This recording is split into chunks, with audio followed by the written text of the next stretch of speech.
जब महाबली हनुमान ने तोड़ा बाली का अहंकार।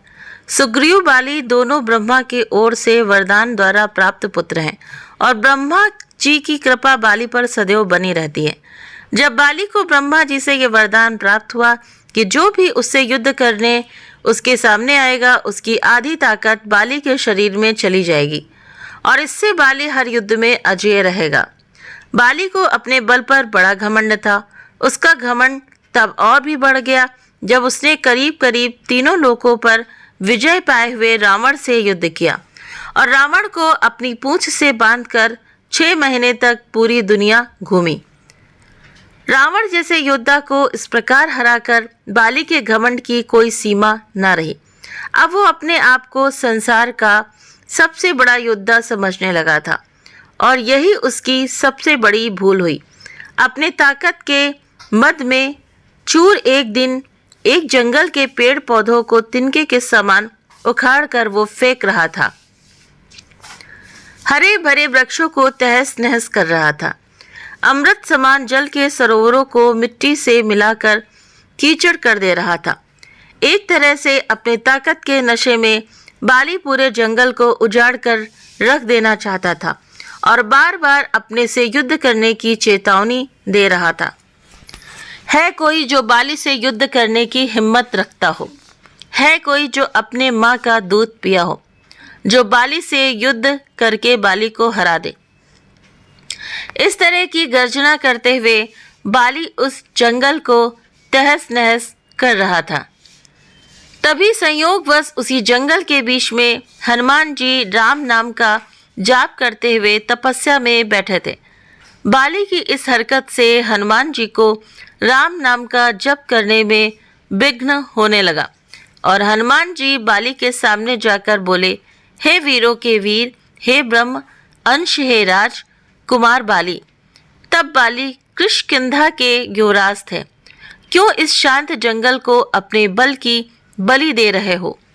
हरे भरे पेड़ों को उखाड़ कर फेंक रहे हो, फलों से लदे वृक्षों को मसल दे रहे हो, अमृत समान सरोवरों को दूषित मलिन मिट्टी से मिलाकर उन्हें नष्ट कर रहे हो। इससे तुम्हें क्या मिलेगा? तुम्हारे ओर से पिता ब्रह्मा के वरदान स्वरूप कोई तुम्हें युद्ध में नहीं हरा सकता, क्योंकि जो कोई तुमसे युद्ध करने आएगा उसकी आधी शक्ति तुम में समाहित हो जाएगी। इसलिए हे कपि कुमार राजकुमार, अपने बल के घमंड को शांत कर और राम नाम का जाप कर। इससे तेरे मन में अपने बल का भान नहीं होगा और राम नाम का जाप करने से ये लोक और परलोक दोनों ही सुधर जाएंगे। ऐसे समझा रहे थे हनुमान जी बाली को। तो इतना सुनते ही बाली अपने बल के मतचूर हनुमान जी से बोला, हे तुक्ष वानर, तू हमें शिक्षा दे रहा है। राजकुमार बाली को, जिसने विश्व के सभी योद्धाओं को धूल चटाई है और जिसके एक हुंकार से बड़ा पर्वत भी खंड खंड हो जाता है, जा तुक्ष वानर जा और तू ही भक्ति कर अपने राम की। और जिस राम की तू बात कर रहा है वो है कौन? केवल तू ही जानता है राम के बारे में। मैंने आज तक किसी के मुंह से ये नाम नहीं सुना और तू मुझे राम नाम जपने की शिक्षा दे रहा है। हनुमान जी ने कहा, प्रभु श्री राम तीनों लोकों के स्वामी हैं। उनकी महिमा अपरंपार है। ये वो सागर है जिसकी एक बूंद भी जिसे मिले वो भव सागर को पार कर जाए। बाली बोला, इतना ही महान है राम तो बुला जरा मैं भी देखूं कितना बल है उसकी भुजाओं में। बाली को भगवान राम के विरुद्ध ऐसे कटु वचन हनुमान को क्रोध दिलाने के लिए पर्याप्त थे। हनुमान जी ने कहा, ए बल के मद में चूर बाली, तू क्या प्रभु राम को युद्ध में हराएगा? पहले उनके इस तुच्छ सेवक को युद्ध में हरा कर दिखा। बाली बोला, तब ठीक है, कल के कल नगर के बीचों बीच तेरा और मेरा युद्ध होगा। हनुमान जी ने बाली की बात मान ली। बाली ने नगर में जाकर घोषणा करवा दिया कि कल नगर के बीच हनुमान और बाली का युद्ध होगा। फिर क्या था, अगले दिन तय समय पर जब हनुमान जी बाली से युद्ध करने अपने घर से निकलने वाले थे, तभी उनके सामने ब्रह्मा जी प्रकट हुए। हनुमान जी ने ब्रह्मा जी को प्रणाम किया और बोले, हे जगत पिता, आज मुझ जैसे एक वानर के घर आपका पधारने का कारण अवश्य ही कुछ विशेष होगा। ऐसा हनुमान जी बोले ब्रह्मा जी से। तो ब्रह्मा जी बोले, हे अंजनी सुत, हे शिवांश, हे पवन पुत्र, हे राम भक्त हनुमान, मेरे पुत्र बाली को उसकी उदंडता के लिए क्षमा कर दो और युद्ध के लिए ना जाओ। हनुमान जी ने कहा, हे प्रभु, बाली ने मेरे बारे में कहा होता तो मैं उन्हें क्षमा कर देता, परंतु उसने मेरे आराध्य श्री राम के बारे में कहा है, जिसे मैं सहन नहीं कर सकता। बाली ने मुझे युद्ध के लिए चुनौती दी है, जिसे मुझे स्वीकार करना ही होगा, अन्यथा सारी विश्व में ये बात कही जाएगी कि हनुमान कायर है, जो ललकारने पर युद्ध करने इसलिए नहीं चाहता है क्योंकि एक बलवान योद्धा उसे ललकार रहा है।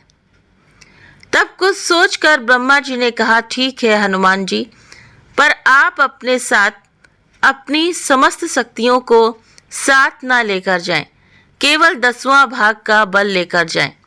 बाकी बल को योग द्वारा अपने आराध्य के चरणों में रख दें तथा युद्ध से आने के उपरांत फिर से उन्हें ग्रहण कर लें। हनुमान जी ने ब्रह्मा जी का मान रखते हुए वैसे ही किया और बाली से युद्ध करने घर से निकल गए।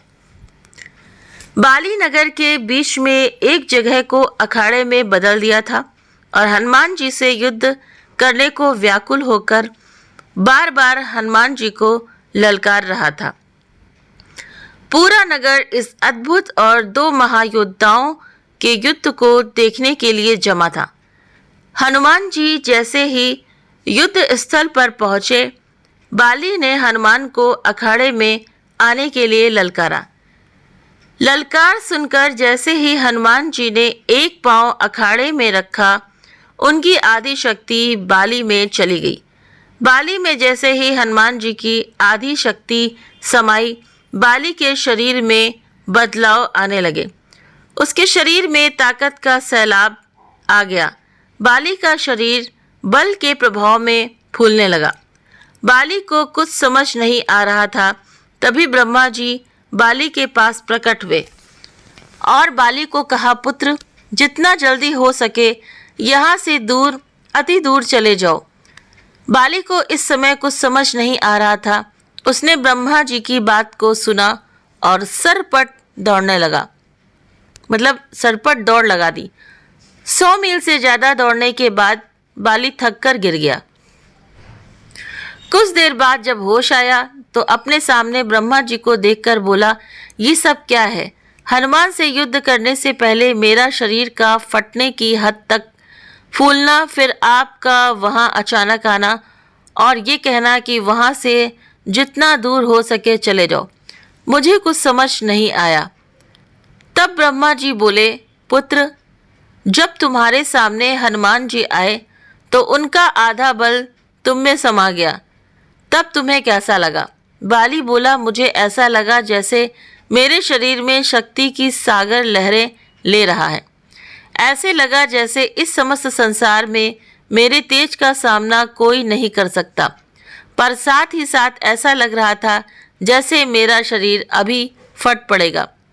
ब्रह्मा जी बोले, हे बाली, मैंने हनुमान जी को उनके बल का केवल 10वां भाग ही लेकर तुमसे युद्ध करने को कहा, पर तुम तो उनके 10वें भाग के आधे बल को भी नहीं संभाल सके।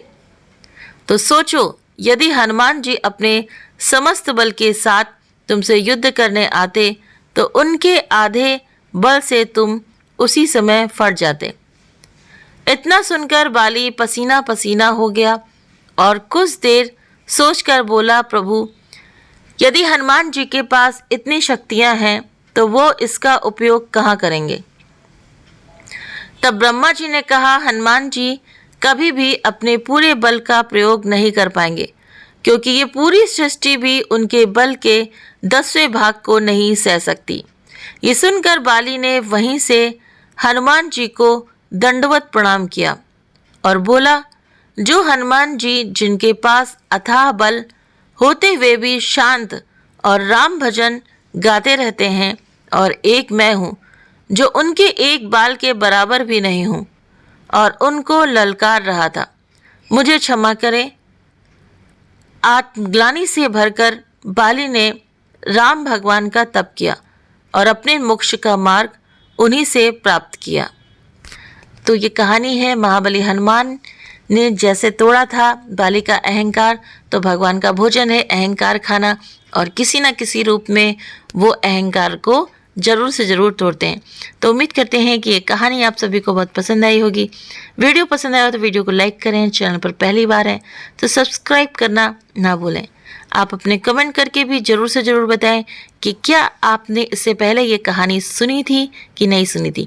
सुनी थी फिर भी आप कमेंट करिए, नहीं सुनी थी फिर भी आप कमेंट करके मुझे ज़रूर से ज़रूर बताएं। आप सभी के सहयोग के लिए बहुत बहुत दिल से धन्यवाद, शुक्रिया।